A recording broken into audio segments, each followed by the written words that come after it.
This is the Real Estate Connect podcast, bringing you knowledge on all things real estate, from buying to selling to investing. No topic will be left untouched. If you're a first-time home buyer, just have an interest in real estate, or a question that needs to be answered, you're guaranteed to find it in one of our episodes. Licensed in both Georgia and Illinois, a previous team leader for Keller Williams Realty, and currently the owner of Maison Fleur Realty Group, with locations in Chicago and Atlanta. Here's your host, the Real Estate Connect herself, Sharena Flowers. What's up, everyone? Welcome back to the Real Estate Connect podcast. This is your realtor, Sharena Flowers. And today we will be talking about what happens after you receive that coveted pre-approval letter. Last week, we had Quanyata Benson on the show, and she gave us some great insight on the loan process and what it takes to get qualified for a mortgage. We also talked a little bit about credit, and she let us know that it does not take that long to boost your credit score. In fact, she has helped a client realize a 100+ point credit score increase in just 3 weeks. So if you have been working with someone for over 90 days and you have not seen improvements in your score, please just cut your losses and stop wasting your time. If you are truly serious about repairing your credit, check out my site, Perfect Credit Lifestyle, and sign up for credit repair today at bit.ly/Perfect Credit Lifestyle. That's bit.ly/Perfect Credit Lifestyle, and get started on transforming your credit now. So let's get today's episode started. Now, once you have allowed your loan officer to pull your credit and you have submitted all of your required paperwork, the loan officer will issue you a pre-approval letter. The pre-approval letter will specify the maximum purchase amount for your home, the loan type, the percentage, and the dollar amount of your down payment, as well as the anticipated interest rate. It will also have an expiration date of between 30 and 90 days, depending on the lender that you select. When you have the pre-approval letter in hand, you are now ready for the fun part. It's time to go house hunting. If you were already working with an agent like me prior to becoming pre-approved, we will have already explored what you will be looking for in a home. If you are just now seeking the help of an agent, a buyer consultation will be your next step before actually going out to see properties. A realtor is going to sit down with you and explore your motivation for moving and inquire about all of the specifics and characteristics you would like to have in your new home. A good agent will even prepare you for the brutal truth. There is no such thing as a perfect house, unless, of course, you're building it yourself. During my buyer consultations, my clients and I talk about all of the things they want, the things that they absolutely must have, but we also discuss those items, rooms, and characteristics that you would be willing to sacrifice. I even make them sign off on it. Upon completion of your buyer consultation, we will then enter your specifications into the MLS and run an automatic search for you. The automatic search will email you properties daily that fit your criteria. In the event that there are no new listings or no changes to existing listings, you may or may not receive an email. But normally, new listings come on the market daily, so you should get something every single day. Most clients also like to search for property on their own, so I always recommend they use my website, atlantahomebuyer.co. I also send them an invite to the HomeSnap app, and that link will be up on the website. Now, once you've had a chance to look over the listings, you will mark the ones you like as your favorites. You can mark the others as interested or rejected. This will give an agent even further insight into what you like and don't like. We'll be able to see the trends and commonalities that you favorite as well. Now, if you have more than 10 favorites, if it were me, I would ask you to narrow those down to 3 to 5 properties before I schedule you any appointments. But our appointments will always be arranged around your schedule. Now, this is really the best part of purchasing a home. We get a chance to walk around the properties. We get to look and determine what you really like or don't like. You get to check out the room sizes to determine if your furniture will fit and making plans to decorate. Now, usually clients will know a home is the one as soon as they walk through the door. They will have already seen pictures, but the house will be love at first sight when you get there. And if you found that one, the next step is making the offer. So you found the perfect home. Yay! Now we sit down and make the offer. There have been times when I've submitted an offer right at the property before we even leave. Other times, clients like to take a couple hours to think about it or even sleep on it.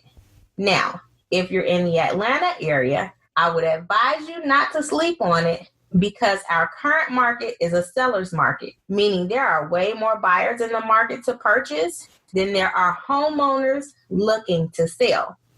The listings are flying off the market after just a day or two on the MLS. So if you are highly interested in a property, be sure to make your offer as soon as possible. The actual offer is going to be completed on a purchase and sale agreement. This agreement has already been drawn up by attorneys that approve the contracts for licensees in a given state. Because of this, it is our job as realtors and real estate professionals to explain the contract agreement to you and fill in the blanks before you sign. The contract itself will consist of the purchase price, which is the price you are offering to buy the property, the earnest money amount, the contact information for the attorney that will be representing you in performing the closing, an inspection contingency, and a mortgage contingency. There will be places on the contract for both the buyer and the seller to sign, as well as both agents as representatives of their clients. The offer will be submitted along with a copy of your pre-approval letter and can also include property disclosures if the listing agent has made them available in the MLS. If your offer is accepted and you receive the executed contract back, you will need to get a cashier's check for the earnest money specified in the contract. You will then give it to your agent to deliver to either the office of the listing agent or the attorney who will hold it in escrow until closing. Now, let me just make a small note.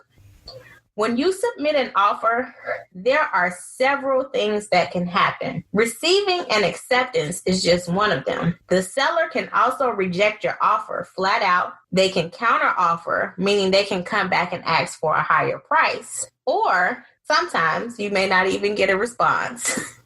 Trust me, it happens. Now, in the event that your offer is rejected, that usually means that there's another offer on the table.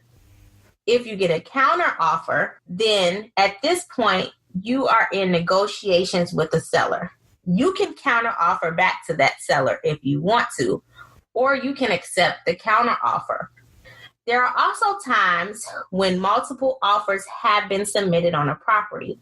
And in that case, the listing agent may ask you to submit your highest and best offer by a deadline. If you have received a highest and best offer request, your agent is going to ask you what is the most that you are willing to pay for this particular property. And when you give your agent that amount, they can submit that as a brand new offer, and then your offer will be considered in the running with the rest of them. Okay, so I just wanted to put that out there. We're going to move right on along and act like our offer has already been accepted. Once the earnest money has been delivered and a receipt has been given, your agent will send all parties a copy of both the executed contract and the earnest money receipt. This will include your lender, the attorney, and the listing agent.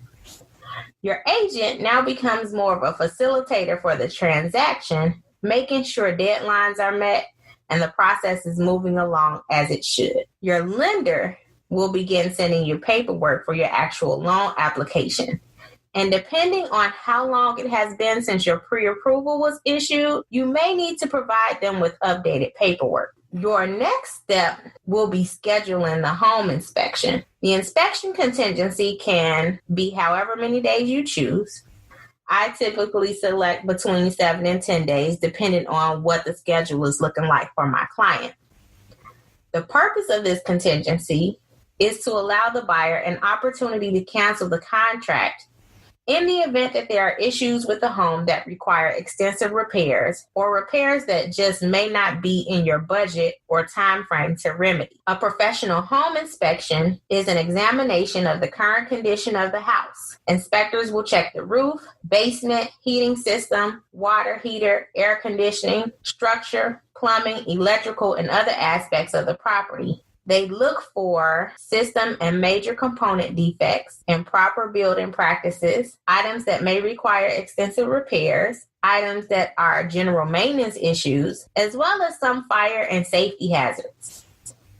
A general home inspection is not designed to identify building code violations. However, some deficiencies identified by the inspector may also be code violations as well. The home inspector will prepare and deliver to you a written report of their findings. The report will describe the condition of the home at the time of the inspection, but does not guarantee future condition and does not provide advice on repairs or quotes. If the inspection comes back clean, you will move on to the next stage of the process, which is informing all parties that the transaction will be proceeding, and then soon after, the lender will order the appraisal. At this point in the process, you will be waiting on your loan to be processed. Your paperwork will go into underwriting, and your loan will be processed for approval. When the appraisal is completed, the appraiser will send your loan officer a copy of the report containing the market value of your new home. The home must appraise for at least the purchase price in the contract in order for your loan to be approved. If the appraised value comes back more than the purchase price, then congratulations, you will be walking in the door with equity in your property. Now, if the appraised value comes back less than the purchase price, this is where your mortgage contingency comes in. The mortgage contingency states that the lender will not loan more than the appraised value of the home. If it happens that the appraisal comes in low, you have a couple of options. 1, the seller can agree to sell at the lower price. 2, you can agree to pay the difference in cash if you really want the property. Or 3, you can cancel the contract and start looking for another home. The mortgage contingency allows you to cancel the contract without penalty in the event it doesn't appraise. So in essence, this is for your protection as a buyer. Assuming all is well with the appraisal, you will be preparing to close soon. Remember, the lender will run your credit again before closing. So be sure not to use any credit cards or apply for any credit during this process. Do not purchase a car, finance furniture, or do anything that requires the use of large amounts of cash from your account or requires your social security number. Additionally, the lender will also verify employment right before closing. So be sure that your job is permanent and not in jeopardy during this process. Once the underwriting is complete, you will be issued a clear to close. Those are my most favorite words to hear from a lender. Your closing can now be scheduled with the attorney, and you will be moving into your new home in less than a week's time. Congratulations. Thank you for tuning in to another episode of the Real Estate Connect podcast. Don't keep us a secret. Tell a friend to tell a friend and step your real estate game up.